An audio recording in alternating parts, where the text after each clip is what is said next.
এই বৃষ্টিমুখর দুপুরবেলাতে আমার না ভীষণ বোরিং লাগছে, সবথেকে বড় কথা। কারণ এই আজকে ঝড়ের জন্য অফিসটা বন্ধ, আর বাড়িতে বসে আমি ভীষণ বোর হচ্ছিলাম।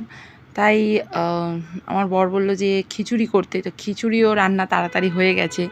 তো খিচুড়ি করে আমি আমার এই ঘরের গাছ দুটোকে একটু মানে ছাদে নিয়ে আসলাম, এরাও একটু ভিজতে চাইছে আর কি।